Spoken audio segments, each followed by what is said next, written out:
8 વિષય વિજ્ઞાન વિદ્યુત પ્રવાહની રાસાયણિક અસરોના પ્રકરણમાં આજે આપણે દેખીશું ખાલી જગ્યાઓ. તો તેમાં દેખીએ કે જે પદાર્થ પર ઇલેક્ટ્રોપ્લેટિંગ કરવાનું હોય તેને કેથોડ તરીકે લેવો જોઈએ. શાના તરીકે લેવો જોઈએ? કેથોડ. જો તમારે ગાઈડમાં ગુજરાતીમાં આ રીતે લખ્યું છે કેથોડ અને અંગ્રેજીમાં લખાય આ રીતે કે જે પદાર્થ પર ઇલેક્ટ્રોપ્લેટિંગ કરવાનું હોય ત્યાં ઇલેક્ટ્રોનનું પ્લેટિંગ કરવાનું હોય તો તેને કેથોડ તરીકે લેવો જોઈએ. શાના તરીકે? કેથોડ તરીકે.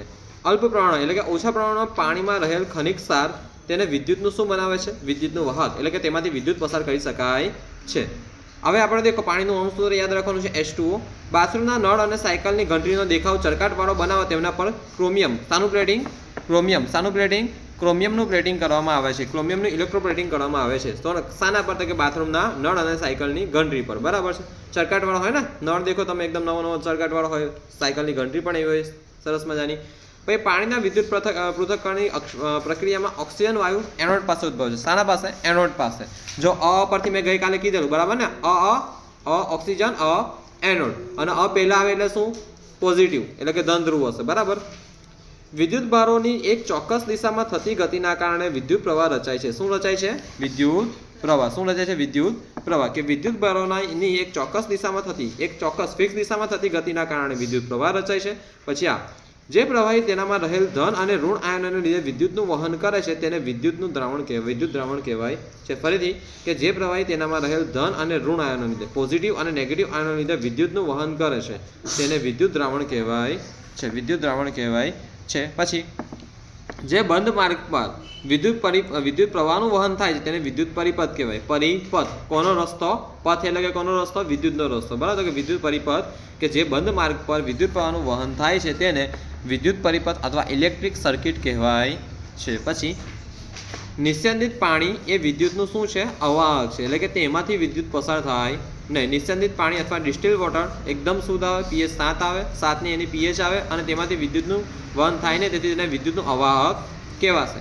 પછી નિર્બળ વિદ્યુત પ્રવાહ પસાર થવાને કારણે ખાલી જગ્યા પ્રકાશિત થઈ શકે. તો એલઈડીનું ફૂલ ફોર્મ છે લાઇટ એમિટિંગ ડાયોડ. પરીક્ષામાં પૂછાય છે, ગઈકાલે પણ કરાયું હતું સરસ રીતે. Light emitting diode. હવે ધ્યાન નહીં. એલઈડી સાથે જોડાયેલ બે તારોને શું કહેવાય છે? લીડ્સ કહેવાય છે. શું કહેવાય છે? લીડ્સ કહેવાય છે. જો આ એલઈડી છે, આ પણ મેં ગયા વર્ષે કરાવ્યું તે દોરેલું છે મેં. આ એલઈડી છે ને આ બે તારો છે ને તેને શું કહેવાય? લીડ્સ કહેવાય. શું કહેવાય? લીડ્સ કહેવાય. બરાબર છે. પછી નળનું પાણી એ વિદ્યુતનું વાહક છે. નળના પાણીમાંથી વિદ્યુત પસાર થાય ને તો એટલે વિદ્યુતનું વાહક થશે. બરાબર. પછી વિદ્યુત પ્રવાહની રાસાયણિક અસરનો સામાન્ય ઉપયોગ ખાલી જગ્યામાં થાય તો કે ઇલેક્ટ્રોપ્લેટિંગ. કઈ પ્લેટિંગ? ઇલેક્ટ્રોપ્લેટિંગ. કે વિદ્યુત પ્રવાહની રાસાયણિક અસરનો સામાન્ય ઉપયોગ ઇલેક્ટ્રોપ્લેટિંગમાં થાય. પછી વિદ્યુત દ્રાવણમાં વિદ્યુત પ્રવાહ પસાર થવાથી ખાલી જગ્યા અસર ઉદ્ભવે છે કે રાસાયણિક કેમિકલ ઇફેક્ટ થાય ત્યાં. બરાબર. પછી ટેસ્ટર પરિપથમાં ખાલી જગ્યાનું થતું કોણાવર્તન વિદ્યુતના પ્રવાહનો વહનનો નિર્દેશ કરે છે તો કે ચુંબકીય સોય. કઈ સોય?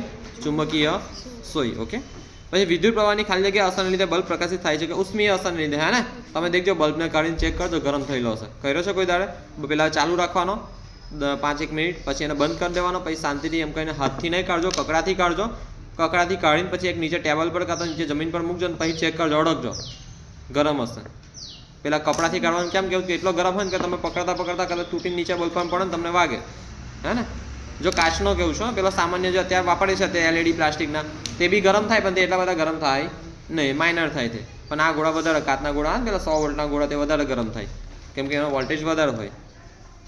હવે ખરા ખોટા તો આપણે પછી આ ખાલી જગ્યા પૂરી થઈ. હવે આપણે આગળ દેખીશું એક માર્ક્સમાં એક શબ્દમાં જવાબ.